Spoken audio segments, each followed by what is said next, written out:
Namaste, welcome to Sakshi Digital Exclusive. This is Durga. Hi friends, ఇది చాలా ముఖ్యమైన video.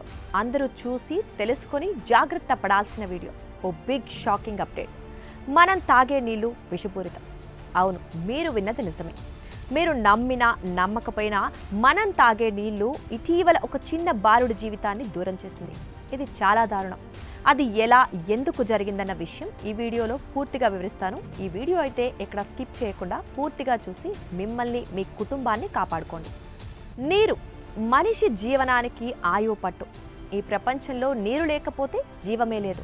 ఆహారం లేకున్నా ప్రాణాన్ని కొన్ని రోజులు కాపాడుకోవచ్చేమో, కానీ నీళ్లు లేకపోతే గంటలు కాదు క్షణాల్లో మనం ఇబ్బంది పడతాం. అందుకే మనకి నీళ్ళనేది అంత ముఖ్యం. కానీ ఇప్పుడు ఆ నీరు మనుషులకు ప్రాణాంతకమైతే ఆలోచిస్తేనే భయమిస్తోంది కదా.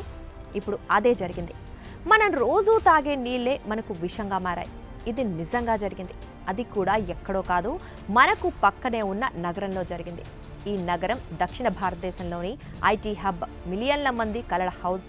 నగరం నలువైపులా ఎత్తైన బిల్డింగులతో ప్రపంచంలోనే తలమానికంగా ఎదిగిన నగరంలో నేడు స్వచ్ఛమైన నీరు లేకుండా పోయింది. దాని పర్యవసానం 10 ఏళ్లు కూడా నిండని పసివాడిని తిరిగిరాని లోకాలకు పంపింది. అవును, ఇది నిజం. 8 ఏళ్ల బాలుణ్ణి ఆ నగరం కల్తీ నీళ్లతో చంపేసింది. ఇది మనకి నిజంగా ఓ హెచ్చరిక. నవంబర్ 27, 2025 రోజు ఉదయం బెంగళూరు నగరం కనకపుర ప్రాంతంలోని అపార్ట్మెంట్లో ఒక చిన్న బాలుడు ఆడుకుంటూ అలసిపోయి మంచినీరు తాగాడు. అంతే, ఉన్నట్టుండి స్పృహ తప్పి పడిపోయాడు. తల్లిదండ్రులు వెంటనే అది గమనించి గాభరాగా ఆసుపత్రిలో చేర్చారు. 3 రోజులుగా డయేరియా బాధలతో ఆసుపత్రిలో చేరిన తర్వాత ఆ చిన్నారి శ్వాస ఆగిపోయింది. ఈ ఘటన ఆ ప్రాంతవాసులనే కాదు, దాదాపు దేశమంతా అలర్ట్ చేసింది. ఎందుకు అంటే ఆ బాలుడి మరణం నీటి కలుషితం వల్లే జరిగిందని అక్కడి ప్రాంతవాసులు చెబుతున్నారు. అక్టోబర్ నుంచి ఈ కాంప్లెక్స్లో డయేరియా, వాంటింగ్ ఇవి సాధారణమైపోయాయి. ప్రతి ఆసుపత్రిలో కనీసం 1 డజను మంది వచ్చి చేరుతున్నారని ఆ ప్రాంతవాసి చెబుతున్నారు. ఇది ఇక్కడి వరకే పరిమితం కాలేదని, దాదాపు నగరమంతా ఇదే స్థితి అని తెలుస్తోంది. మేము నీటి కలుషితం గురించి ఫిర్యాదు చేశాం, కానీ అధికారులు దీన్ని తక్కువ చేస్తున్నారు. ప్రతి ఇల్లు, ప్రతి కుటుంబం బాధలు అనుభవిస్తోంది అని మన్సూర్ అలీ అనే ఓ నివాసి ఆవేదన చెందాడు. డయేరియా వల్ల నా శరీరం కుంగిపోయింది, అస్పృష్టంగా పడిపోయాను అని మరో నివాసి తన గోడు వెళ్లబోసుకున్నాడు. ఈ వేదనలు, ఆవేదనలు కొందరివే కావు, అందరివి. అయితే దీనిపై తప్పు మాది కాదు అని వేలెత్తి చూపుతోంది అక్కడి యంత్రాంగం. బాలుడికి 2 సంవత్సరాలుగా క్రానిక్ నెఫ్రోటిక్ సిండ్రోమ్ ఉంది.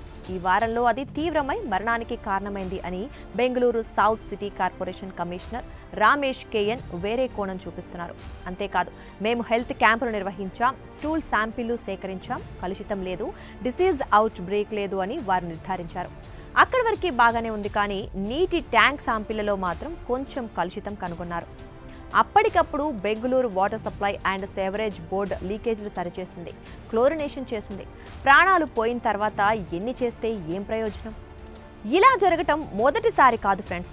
భారతదేశంలో ప్రతి సంవత్సరం 2 మిలియన్ల మంది పిల్లలు వాటర్ బోర్న్ డిసీజెస్ వల్ల మరణిస్తున్నారు.